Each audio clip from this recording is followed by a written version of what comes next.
Hi, Danny. Welcome. Thank you for joining me. As I said, I really appreciate your valuable time. It's such a big deal, I think, to ask people to give up their free time for a podcast because, as creators, if that doesn't sound too cringy to say, when you're trying to put good information out there and effectively have good conversations with people, you are asking them to give up their time for free when Yeah. you're self-employed, you run your own business. Like this could be time you're using for you. So I do really appreciate it. Thank you. It's my absolute pleasure. I enjoy it. So yeah, never a problem at all. How's your morning Thank been? you for having me. Yeah, my week's been good so far. I mean, obviously it's only Tuesday, so nothing crazy just yet. Obviously, bank holidays, I usually work as normal rather than having off like most of the general population. But do you have bank holidays off, Dan? Some of them, I have Yeah. predominantly worked all of them over the years, especially when I was one-to-one in-person coaching. Like it Yeah. just wasn't, I actually found it quite a good opportunity to get, like if I had people I was trading split throughout the day, yeah, it did just stint as one-to-one. It'd be a split shift Yeah. often. So morning clients, evening clients. It was like a good opportunity to get everyone in the first part of the morning, I think. But yeah, I like to take them off if I can because that means socializing with your nearest and dearest. But Yeah. understandably, as I'm sure we'll get onto, is when you do your own thing, there's always stuff that needs to be done or could be done at least. Yeah, absolutely. There always is. But I think equally that downtime is really important. And I'm always saying to like everyone who I speak to who's a personal trainer and online coach, ultimately, you can't serve others to the best of your ability unless you look after yourself anyway. So that downtime is important whenever you choose to take it. Yeah, that's a real counter to the typical narrative, I think, as well, because years gone by, especially within our industry and the whole apathy towards rest, sleep when you're dead and grind harder, push through, it's all in your head, all those kind of things. People are actually recognizing it's a basic, essential restorative need. Yeah.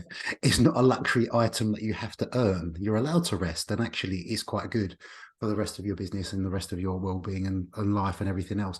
We're going to get on to much about what you do. Could you just tell me and tell everyone that could be listening to this? That's my mum and one other, by the way. What a little bit about you, your vested interest in the industry, like what got you into physique sport, and I'd like to shoo you away from your message and your story that's moved beyond aesthetics, I guess.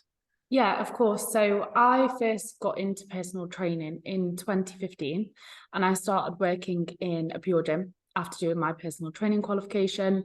And then after sort of probably just under a year of personal training, I'd started weight training with a lot more structure and my physique had started to change. And so one of the other PTs had suggested that I get into competing. So that is how I actually ended up getting into the sport of bodybuilding. And I competed 2016, 2017, 2018, and 2020, and then transitioned away from competing. And also during that time, I moved from in-person one-to-one personal training to online coaching in 2018, the end of 2018. And I've been online ever since. I've also done my performance nutrition diploma with the ISSN, and a lot of other sort of like seminars and little qualifications here and there. Alongside that, I've always had an interest in furthering my education. Um, and I absolutely love what I do. And I sort of got into the industry in the first place to help people progress towards their goals whilst improving their health and quality of life. And then as I got into competing myself and the further I got into that industry, bodybuilding pretty much became my entire life. And as well as all of my friends being bodybuilders, my partner was a bodybuilder at the time. I also coached competitors. So it was literally my entire life. And then I got to the point in 2020 where I was like, actually, what am I doing this for? And started to question that and realized that it was taking much more from me than it was actually offering me in a positive way. And so that's when I decided to take a step back from competing. And I sort of realized it wasn't really me. I wasn't really feeling like myself. I felt like I'd lost a lot of myself at the time. And so, yeah, transitioned away from competing personally, and then a year later stopped coaching competitors as well. And now that's where myself and Charlie now help people out of the other side. So we help people move through the post-show process, deal with the struggles that they can have, and transition into sort of normal life after bodybuilding, which can be much more difficult than people actually anticipate, as I'm sure that you understand. Yeah, I'm not sure I understand fully. I was more of a participant than any in serious competitor. I think I kind of dabbled in it, not to the lengths that you guys did, especially, but I think that's such a niche and essential area of work because when I think back when I did my first competition in 2012, it was very new. There was that novelty factor. There was that they glorified a lot of the competitions around at the time with federations, either hardcore bodybuilding or the kind of beauty pageant end, I would Yeah. describe it as. So you'd essentially hire a coach. There wasn't as much social media. There was still social media, but it was very easy for people that earned a reputation very quickly to get a lot of people on board, Yeah. leverage a lot of money out of people to essentially cookie cut a plan. And it was more muscle revealing than it was bodybuilding. And I Yeah. think that was actually, if I can reflect and be honest with my intentions when I got into it, that's really what it was for me, because I was a very large teenager and I didn't realize that at the time. Interestingly, I had this conversation with Charlie as well, is all this insecurity about your appearance and the judgment from other people. And then I get into a sport where you stand on stage being judged by random people. Weirdly, didn't feel better about myself, but that was a Yeah. realization I couldn't make at the time. Also, I didn't realize you did your ISSN. That's what I did my postgrad with the ISSN as well. Yeah, Yeah. that was very performance focused. I found though, Yeah. when you was talking me through your story, what, if you don't mind me asking, what became the impetus to, I guess, pursue bodybuilding? In that, was it noticing your body changing, or were you initially pursuing that when you first started training? I think it was a mixture of things. So I've been involved in sport from a very young age. I started playing football when I was about 12 and stopped when I was around like 18, 19. So I've always had like a competitive side of me and have thrown myself into everything. I think when I was a kid, I did every sport under the sun. So it's always been a huge part of my life. And when I got to that point where I'd started personal, I think I was 19 at the time and I'd just moved away from playing football. And when the other personal trainer sort of suggested to me, have you thought about competing before? I did, I had seen of quite a few bikini competitors on YouTube and I thought, oh, it looks quite cool and looks quite glamorous. And on top of that, it was the next challenge for me personally. It was the next thing to throw myself into with that competitive edge that I've always had. And it was kind of the thing to almost replace football for me. And I think that's really common. You know, a lot of people who do compete in bodybuilding and even CrossFit, for example, they come from other sports because when they move away from those sports, they almost feel like they need something else to identify with. And obviously, I'm sure that's something that we'll come on to later, but bodybuilding definitely became a huge part of my identity. And that can be problematic in many ways, especially when you then need to move away from it for whatever reason. So there's that side of it, the sort of the sporting background. And then alongside that, there was definitely a part of me that got into it because I was fascinated with seeing the physique changes that I was seeing 100%. And obviously that comes with external validation. It comes with, I thought to myself, oh, well, this might be good for my business, for me to take myself through this process and sort of document that. And ultimately, let's be honest, it pretty much was good for my business at the start. However, I would argue that building your business based on your own journey and your own physique progress isn't something that has much, it's not going to serve you that well over the long term because your body is going to change throughout your life and there's nothing that you can do to stop that. And it can also cause issues with your own body image if you've tied your business success to the way that you look externally.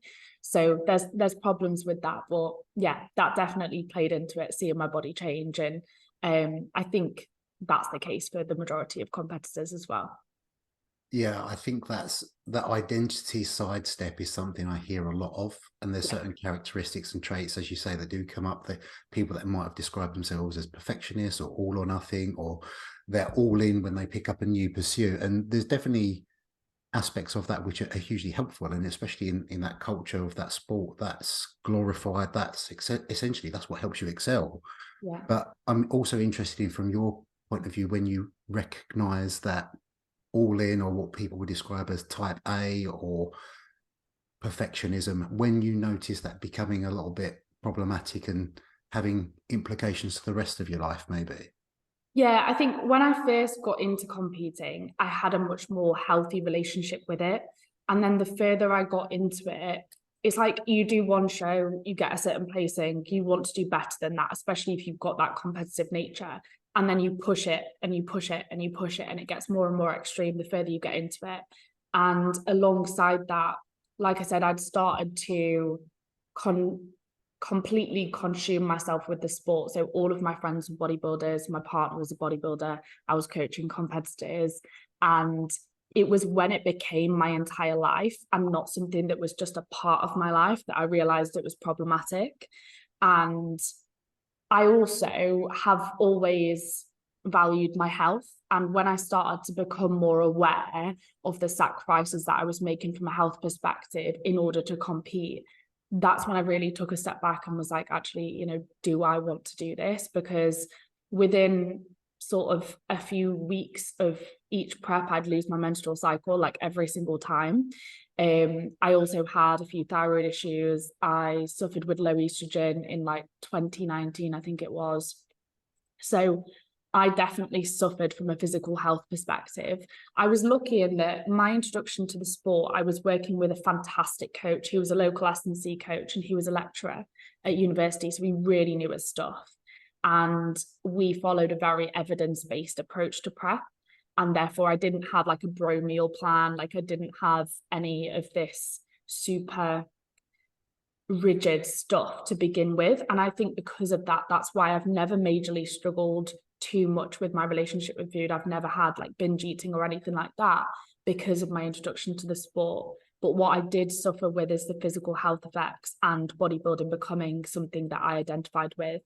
And I think it's hard to avoid because of the fact that in bodybuilding, every single day matters. And it is something that every single aspect of your life, how you spend your spare time, your sleep, stress management, every gram of food that you eat is monitored. And so it's really difficult when it is literally something that consumes every day for it not to become part of your identity. And I certainly got swept up in thinking all that matters is what I bring to the stage next time. Sure. Yeah, that's something I hear a lot of. I say, unfortunately, that's part of why we admire the sport, because of what it is. So I certainly don't want this to be everything about the sport is negative. I'm just interested into what these kind of factors that pop into people's minds. So you had like real life health implications, I guess. Yeah. Whereas I think a lot of people may notice it as, so I can only attest for myself. I'm not going to count anyone else's experience, but just generally having no energy for anything else. Like I'd get myself up for my training sessions and I'd get myself up for work, but I'd have no energy or motivation to kind of engage in conversation with anyone else. I didn't want to socialize or say no to more things, eating out of Tupperware, beginning to almost resent the process a bit more. And I think my last show, I did a photo shoot 4 weeks before the show, and I had such a massive binge after that. I think I was ready early, in honesty, and I was expecting, well, we were expecting my daughter at the time, and I just thought, I don't want to do this. But Yeah. what I would probably advocate now is, which really isn't spoken about too much, is just changing your bloody mind. Is it almost, because you are so forward facing and there is that external validation, it is part of your social circles. When's your next show? When's your next photo shoot?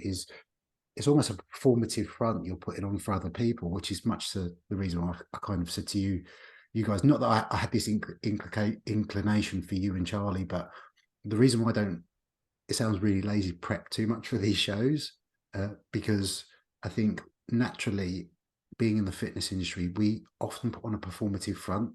Like when we turn up and we do podcasts and things like that, we get into this mindset of, I must deliver as much value as possible, which I think conceals the actual aspects of helpful conversation that naturally just come up, organic conversation. I think people get a vibe for that as well.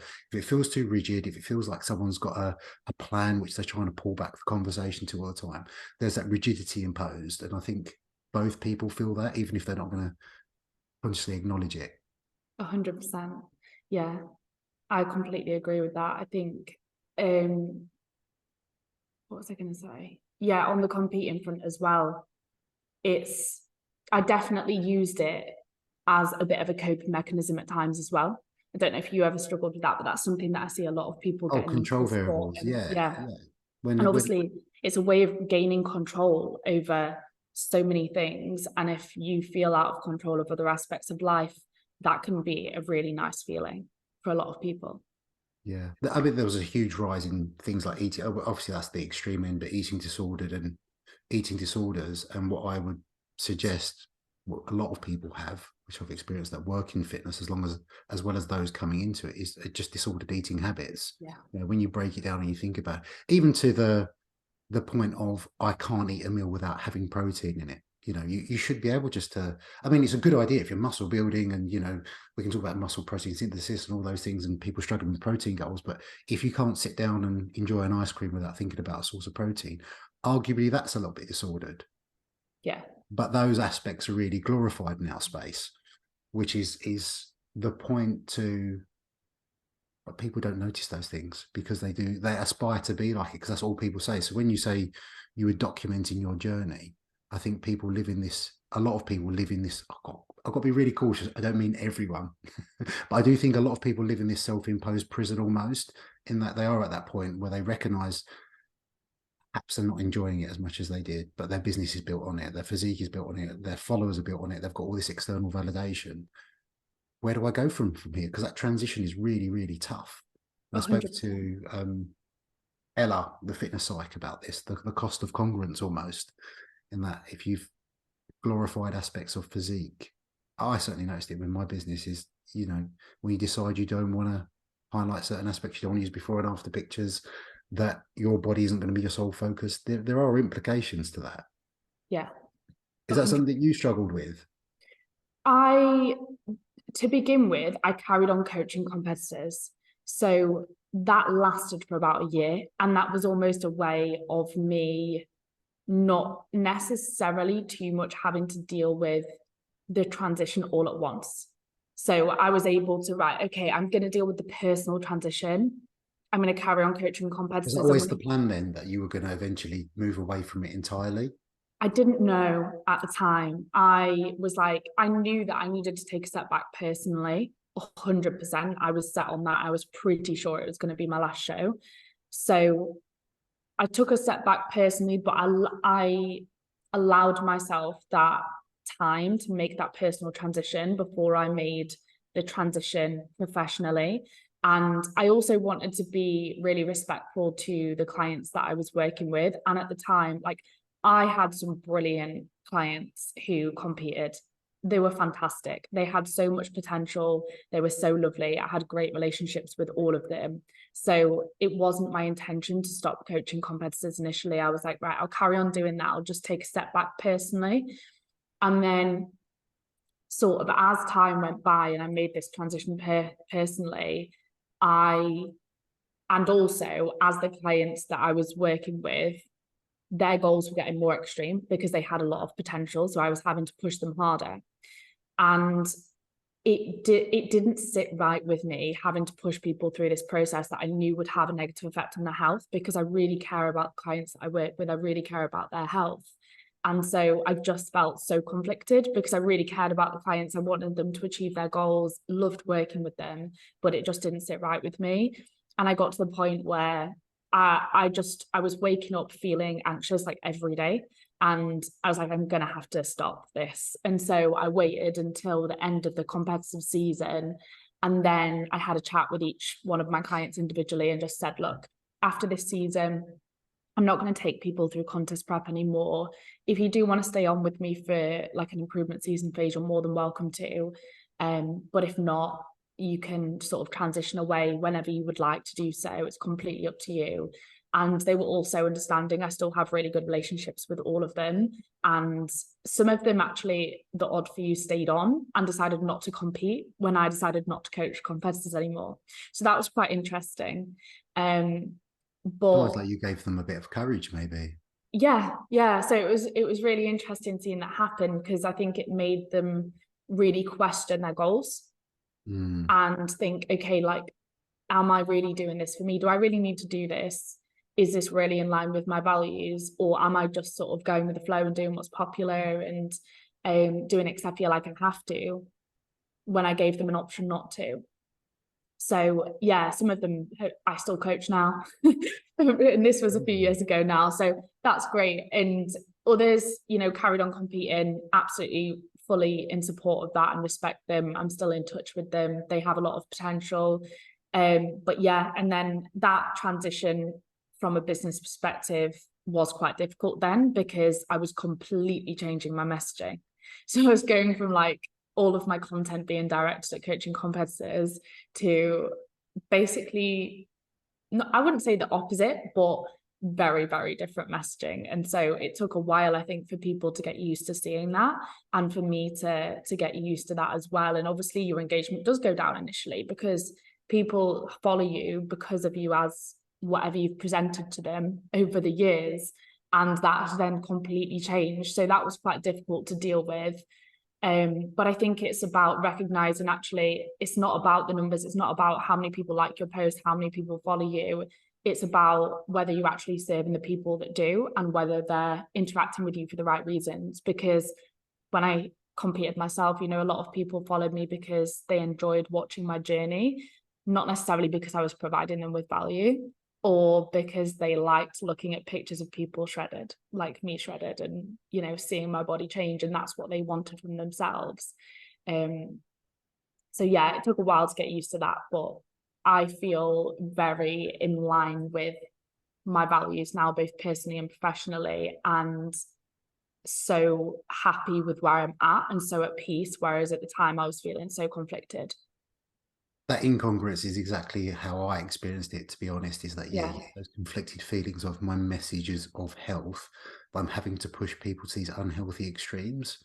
And for that, not just because I'm not just repeating that because it you know, it aligns with my biases, and that's exactly what I did, but I think there's such a weight that comes with that responsibility, and I hugely respect it, because possibly what people don't realize is it's not just something you're dealing with personally with this transition of identity, because it is your whole world. It is all consuming. So it's personally and professionally, it's everything about you.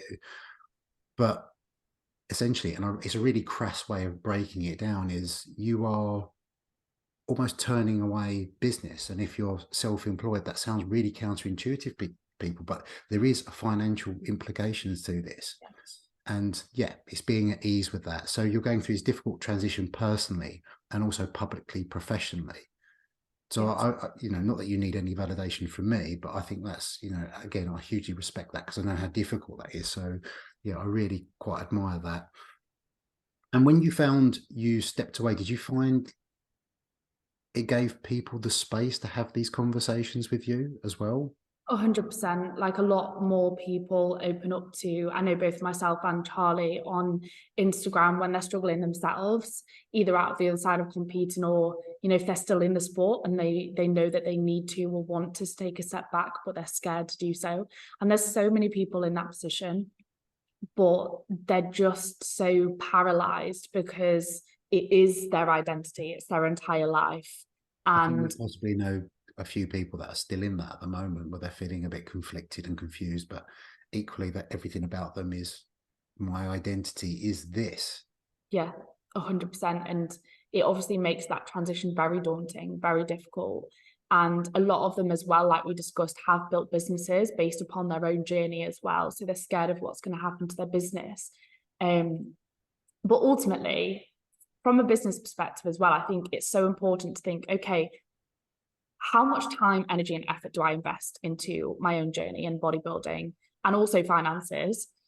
What if I invested that into my business? So yes, initially the engagement might drop a little bit. And for example, in my situation where I decided not to coach competitors anymore, guaranteed I was going to lose clients. 100%. I was going to lose thousands of pounds a month.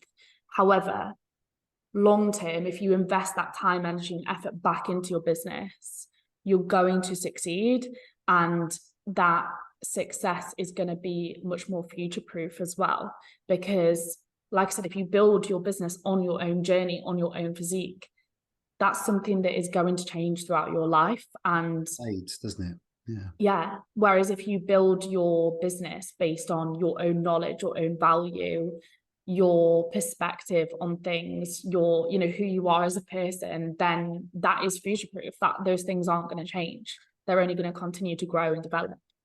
I think that's what a lot of people are desperately seeking as well, is we all want to feel seen, heard, understood. We want to be loved, admired. I think when we reference external validation, it's in a negative light. It's a basic essential thing. I think it's just when your sole purpose for existing is reliant on other people, it becomes a bit of an issue, but we all need it to a certain degree. So when I'm just curious as to, you tie so much self-worth, I think, to aspiring to look a certain way. I think it's quite an enlightening experience when you go through this process and you realize it's just a facet of your personality. And actually, you know, the people that did stuck around, did follow you, do continue to, do engage with you, do converse with you, do want to spend time with you, but they love you for the person that you are. Exactly. And I certainly thought that a lot of people were only interested because of that part of it. And it was quite refreshing. And I think that helps solidify that the reasons why you're making that transition as well, especially if you value things like transparency and authenticity, because it gets to a point where you don't feel like you're authentically representing yourself by still promoting a certain message that, you know, based on the implications to your health, your lifestyle, isn't always healthy. Yeah, 100%. And it's so, when I made the decision to actually stop coaching competitors, I felt like a weight had been lifted off my shoulders. It's so liberating. It's so freeing when you actually decide to live in congruence ultimately. And yes, like I said, it might come with initial really difficult periods of time, you know, difficult things that you've got to deal with, especially if you've been using competing as a coping mechanism, or you know, even business alongside that. To then remove that coping mechanism, you're going to have to deal with the things that you really need to deal with. And that can be really difficult in itself. You might see that drop in engagement. You might see an initial drop in clients, but actually over the long term, you're going to see more success if you're living as your true, authentic self. I think that's really difficult for people to get their heads around, because, as you say, it's such a huge personal thing that they're going through. And to the point we was talking about before, is over the pandemic, we saw a lot of people that everyone seemingly admires because of how they look and how together they are because of how they look.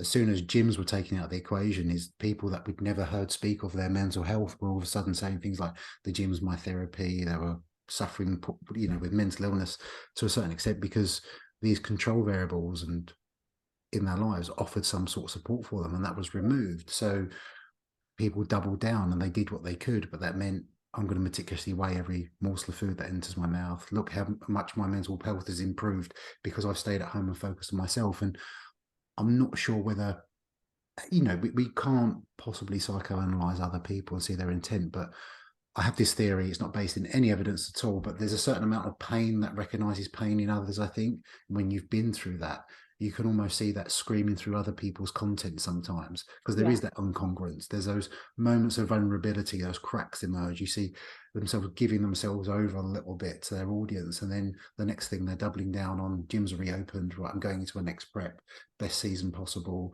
whole new package. And you're like, I thought you was getting somewhere. But obviously it's not your place to say that. Yeah, exactly. And I think, do you know what? It's okay to use certain things as a coping mechanism. However, the problem is where someone's completely reliant upon it. So, for example, the gym is definitely like exercise is definitely a coping mechanism for me. However, I'm no longer completely reliant upon it like I have done in the past. I have been in the past.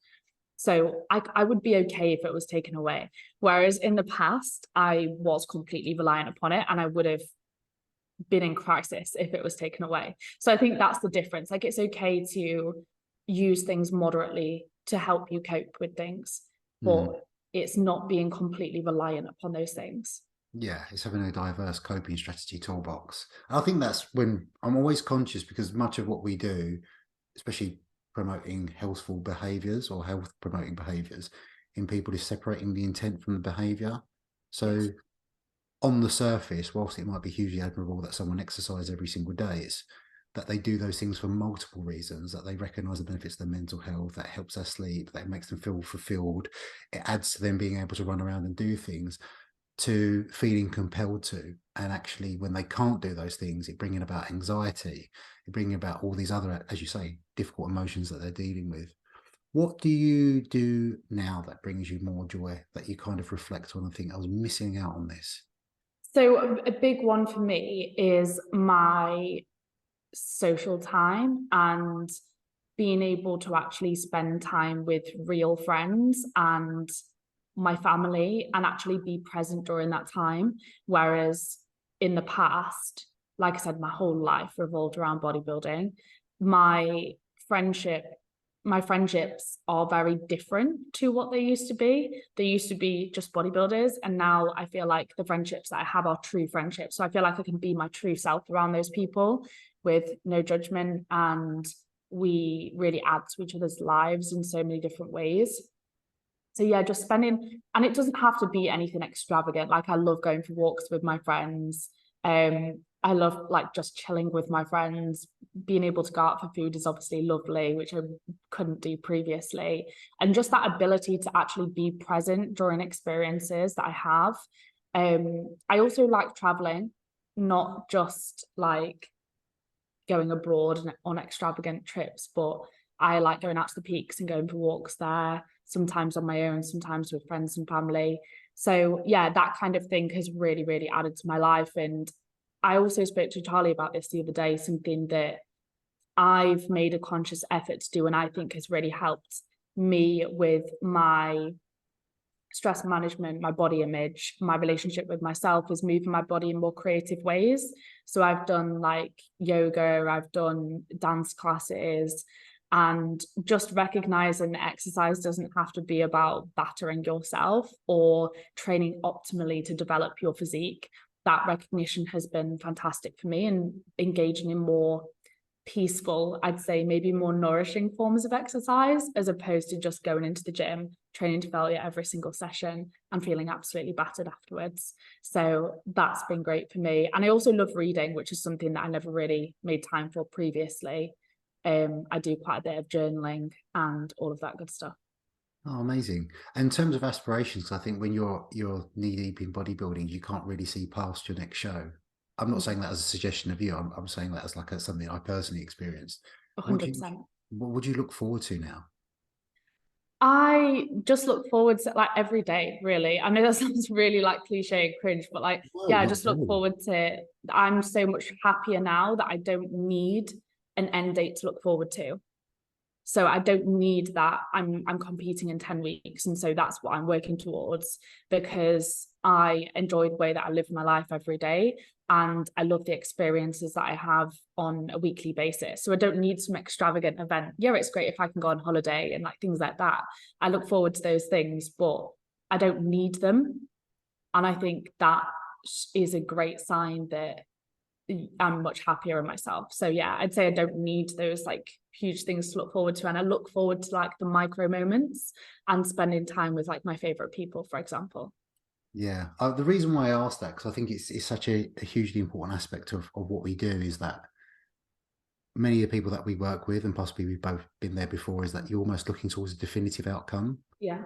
that you're never just being. And you mentioned presence, and even I see how people document things on social media. It's that they're so intent on chasing evidence of presence Yeah, with photos, they're actually forgetting to be present.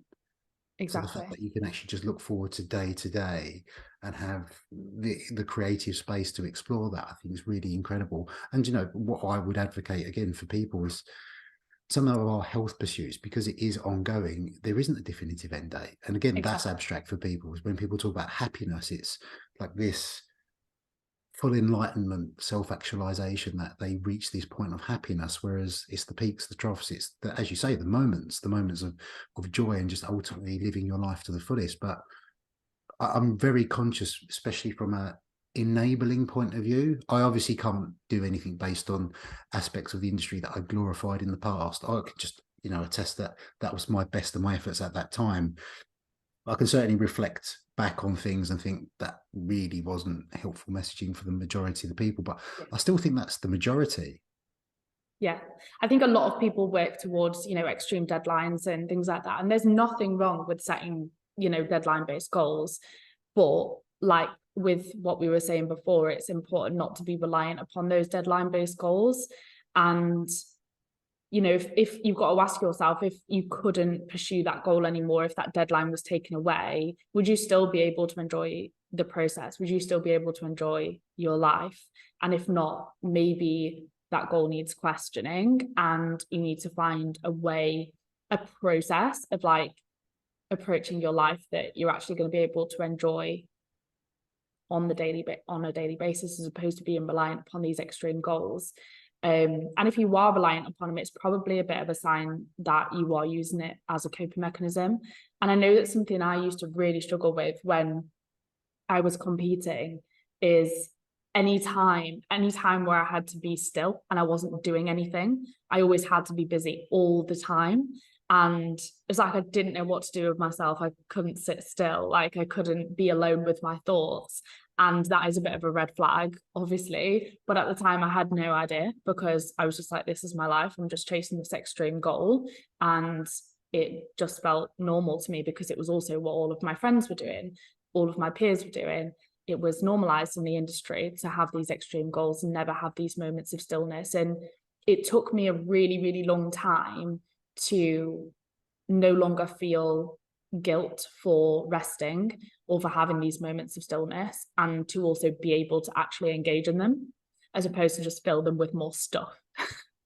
Yeah, I think that's probably a negative byproduct of this whole, productivity hacking movement we're going through at the moment. It's not a case of, because, essentially being productive is doing what's necessary and being more efficient with your time, not so you can create more time to fill with more stuff. Yeah.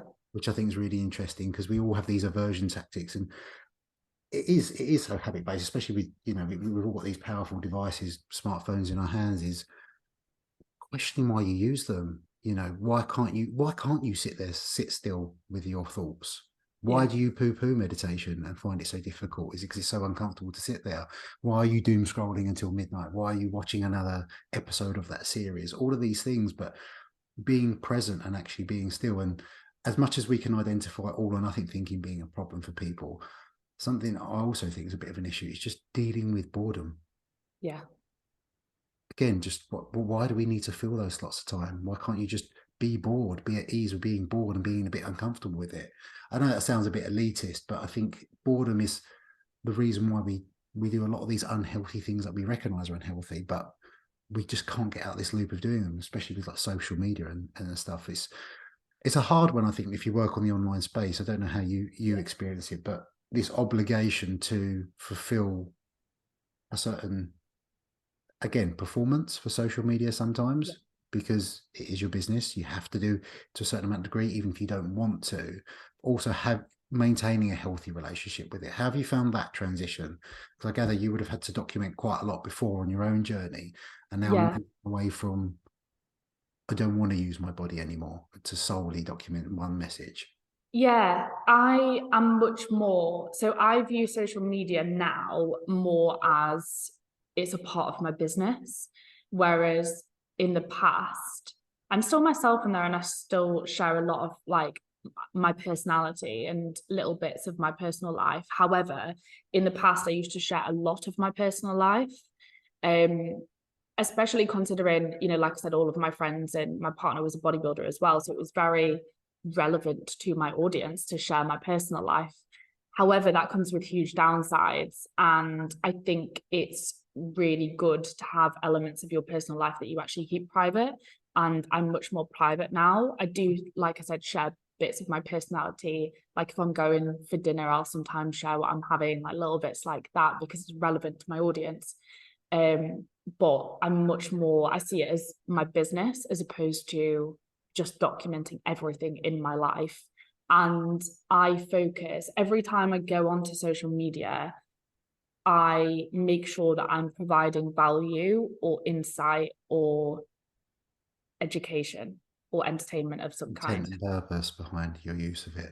Yeah, it's not just, oh, I'm going to go on Instagram, like I'll pop up a post and then dead scroll. It's like, no, I'm going to provide value and then I'm going to engage with things that are actually relevant and then come off. And I'm much more intentional and conscious with that. And if, for example, I ever see an account that I don't like the post on there, I will just unfollow it straight away. I am much more brutal with that as opposed to in the Sounds like you've past. got solid boundaries, not brutal. Yeah. Whereas in the past, I didn't have the self-awareness to be able to do that, I don't think. Whereas now I'm very aware of like what I should and shouldn't be exposing myself to because of the effects that that might have on me or my perception of the world or whatever it might be. So yeah, I think that's something that I recommend actually my clients do is to delete the Instagram app off their home screen, because then you can't you're not habitually clicking on it. You have to search for it in the search bar. So it Yeah, I makes get you what be you're saying. more, yeah, it makes you be more intentional with your use of it because you actually have to go and search for it as opposed to like habitually just clicking on it. We've all been there, like sat down where you just click on Instagram and then start scrolling. It's like Oh, yeah. an I hour mean, later, what am I doing? the issue for me is when I was standing in a supermarket queue, Yeah, and firstly I was like, this weird, I've just got my phone out of my pocket. But also I found my thumb just went to where it would be on the screen, where the yeah, app would be. So I wasn't even thinking about it. It's just my thumb was there and opening the app before I even thought about it. I thought, there's literally one person in front of me. What am I doing? And yeah. that's when I did. So I obviously got Instagram on my phone, but I've done exactly as you say. I've deleted it from my home screen. But it is so difficult, I think, as a creator, as someone who does have a business that is online, you do feel an obligation to share a lot. You do feel an obligation to turn up every single day and post regardless of how you're feeling. And obviously, there's a certain element of, yes, that is productive for business to do that. However, I think it's important to have the self-awareness to know when you need to take a step back and when you need to actually just post, just get something out there because it will serve you and your business well. And there's a fine line between that. It's difficult to navigate sometimes, and yeah, it can be hard to feel that obligation to post every single. I definitely feel it 100%. I feel Yeah. obligated to show up every single day on social media. Well, this is the thing, and a counter to a lot of the narrative that's out there, I think, anyways, there's this show up every day, but if you're self aware that you have an understanding of your values Yeah, and it feels inauthentic for you to show up in air quotations, which anyone listening to this won't see, but to show up online to the point that not only are you neglecting your own needs, but you're possibly neglecting the nearest and dearest around you. So yeah, if it is like a bank holiday, for example, and you have your essentials, which you have to do, but then it's the possibility you've got a couple of hours free, you could create content. Does that mean you should? yeah, And is that taken away from life? So it's if you're showing up daily on social media, I think it is that's fine. But if it's so counter to how you feel at that moment, or it's possibly at the detriment to other aspects of your life, it's a silly message to put out there. That's just my yeah. personal view, which I know everyone won't agree with, by the way. You spoke of the downsides of being super transparent, because I think that's an interesting aspect of social media, is that we demand transparency. But if people are too transparent, that's a bit of a turn off as well, because ultimately people go to social media to feel good about themselves. So if you, not only is it possibly an overshare for all the wrong reasons that people want to get sympathy, I think some people use it for that. I think that's called sad fishing is the official name for that. But when you share absolutely every aspect of your personal life, again, it feels like an obligation to people, and people get over familiar. They end up in your messages asking questions which frankly are none of their business. If you don't mind me asking, can you talk a little bit about that? I won't, obviously I'm not going to pry with anything you don't want to share, but you mentioned Yeah, downsides. So I was 100%. So I've never been the type of person to be like, I've never overshared emotionally. I've never been on social media like crying or anything like that because that's never felt right to me to do that. It's never, to me, that would feel very inauthentic because in those moments where I was emotional for whatever reason, the last thing I was thinking about doing is showing up on social media. Don't want to I get needed and to take a take time picture. for myself to deal with that, not show up on social media and get loads of people asking questions about it. So yeah, I would question when people do that. But what I did share was a lot of my relationship at the time. And what that meant is, like you've just mentioned, a lot of people felt obligated to know everything about that. And so when that relationship broke down, we didn't announce it on Instagram or anything like that, but it becomes quite obvious when you used to post together all the time and then you stop posting. So everyone feels like they have an obligation to know what happened, and they ask questions. And so the amount of questions I get on a regular basis was quite large. And on top of that, there was rumors spread, things like that. And it can be quite difficult to deal with when you're going through that yourself. You're dealing with the relationship breakdown, but then you've also got everyone's opinions and rumors being spread. And it's just really difficult to deal with, especially when at the time I still had a business on social media as well. So I was still having to show up regularly and post, and also be exposed to all of these opinions and questions and things like that. So that is something that I would really question for anyone listening. Like, if you are sharing aspects of your personal life, fine, but maybe save certain things, especially if you have, well, I guess it's weird because I was going to say, especially if you have a decent following, but usually it's the people who have pretty decent followings that do share a lot of their personal life. So yeah, There's that voyeurism attached to it, isn't there? There's that curiosity. Like, you look at celebrity culture, how vested yeah. people are. I mean, I'm not particularly bothered by that, but by my own admission, didn't know too much about them before. Johnny Depp and Amber Heard case. Like, I found myself watching Yeah. YouTube clips. I How dread to easy think allure the they are. amount of like opinions and things they get thrown at them, considering obviously I'm not a celebrity, I'm nothing like that. But yeah, it was a lot when we were going through that at the time, and this was years ago now. So I am now much more private with certain aspects of my personal life. Partially just because I've learned that it can be really difficult to deal with when you are quite public about things. Yeah, and we don't owe anyone anything, which is No. much the point I was saying about showing up daily. You know, like if you're having a particularly low day and stuff, is okay from a business standpoint.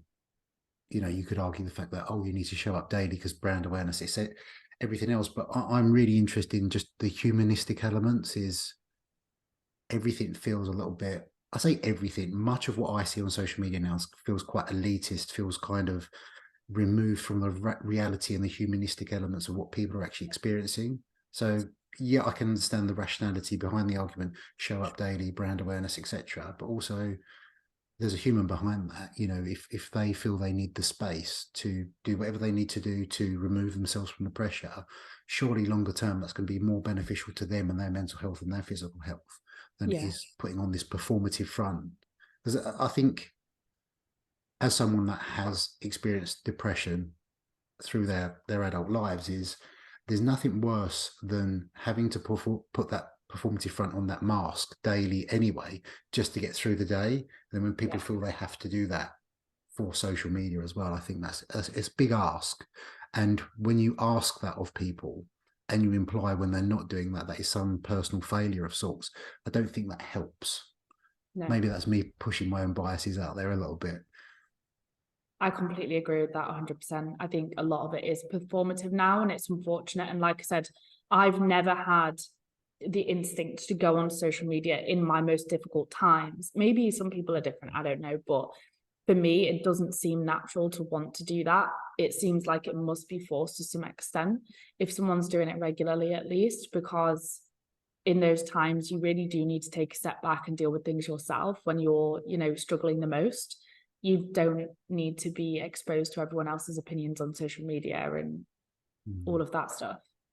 Yeah, I think an aspect of it is if you share everything with the world, what's left just for you? You know, there should be some precious moments that are just for you, you know. And also, how do you make decisions for yourself? If you share everything on social media, you're constantly getting external validation from other people based on certain things. You're getting opinions thrown at you all the time.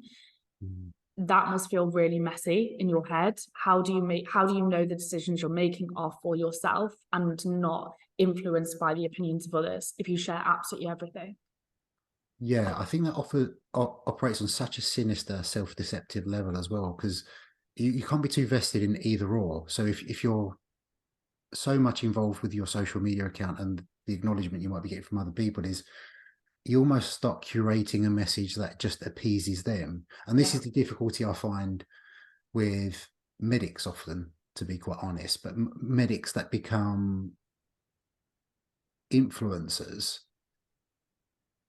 and ambassadors of certain causes. So like just to throw an example out there. So a doctor that may be anti-diet, for example, which are talking about all the negative aspects of diet culture, which we can fully acknowledge.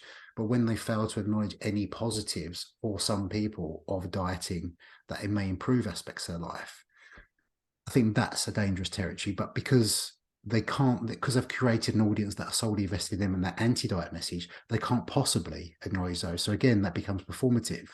So if you're putting stuff out there, it's getting negative response, but it's counter to what you truly believe, that means the version of yourself you're putting out there isn't the right one. And if you're always performing, picking trending audio or picking the latest track or the latest Canva design to appease people, again, that's an inauthentic representation of you. So it's such a difficult terrain to manage. Yeah, it really is. Because there's a certain, like when you own your own business, you do have to take into account other people's opinions if you want to do well in that business to some extent. But it's like, okay, to what extent do you take on board other people's opinions? Where do you draw the line?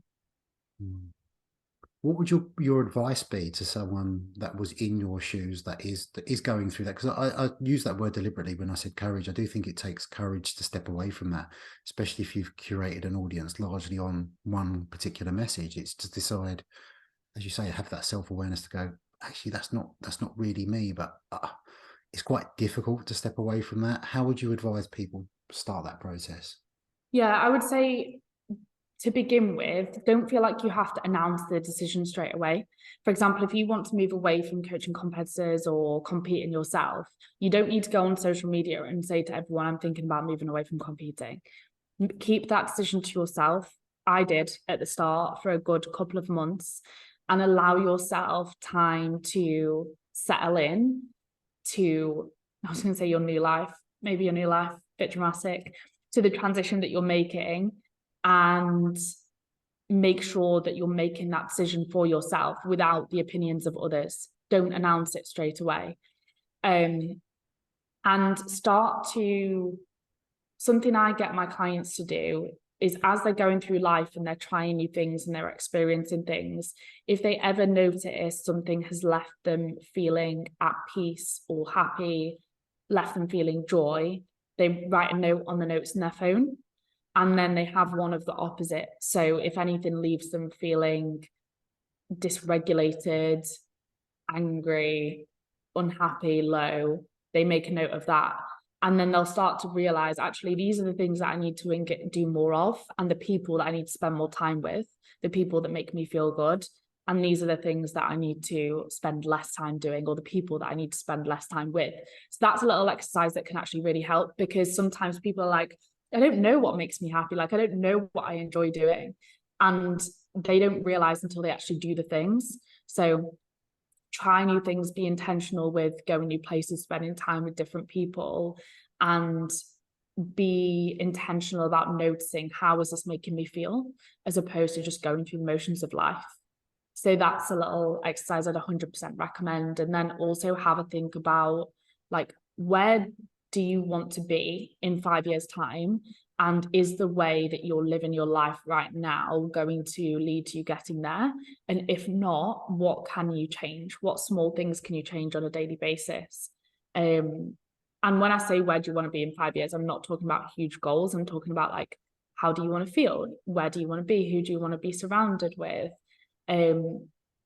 So that can really help, just to make sure that you're living in congruence, and just put way more emphasis on how you personally feel, perform, and function mentally and physically, as opposed to your external appearance. and ask people closest to you, like, why do they value you as a person, to help you realize that you have way more value beyond your external appearance, because that can really help as well. And also It's spend less helpful time to on see social that, I media. think, as well. Yeah. That's such a great point you mentioned at the very start there, that I think actually works almost in inverse, is with those public assertions that people make and those promises. When you say, oh, I'm now going to step away from Yeah. competing, I think when you're of that world and in that world, is a lot of those imposed pressures come from, and my next show is this day, Yeah. which is a counter to that. Possibly what we've been talking about is just turning around and saying, actually, this isn't aligned with me. I want to change my mind on it.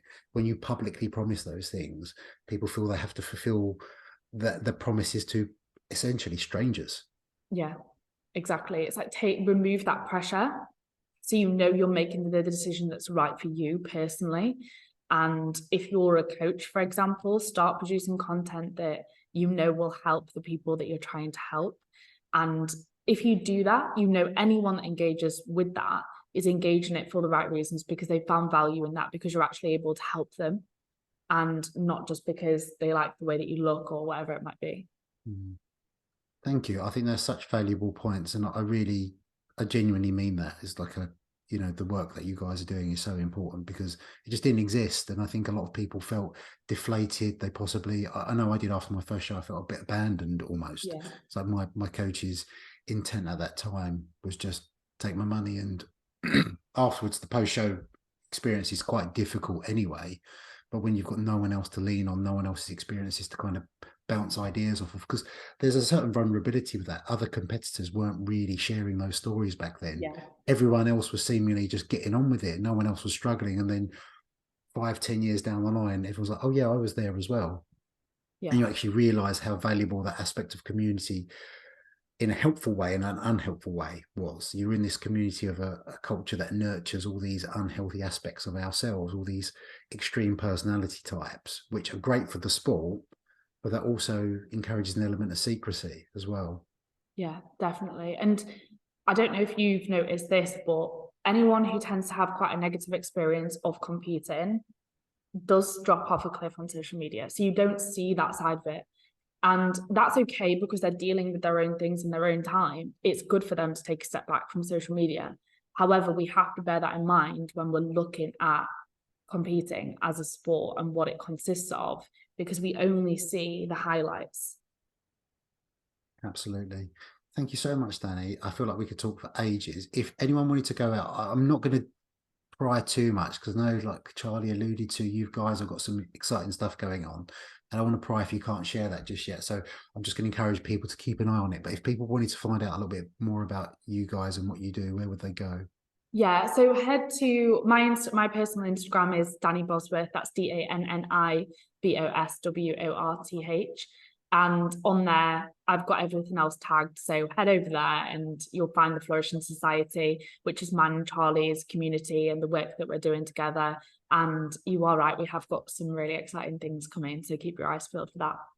Oh, we'll leave it on the cliffhanger right there. Thank you again. I really appreciate you. I appreciate your time. Thank you so much for having me.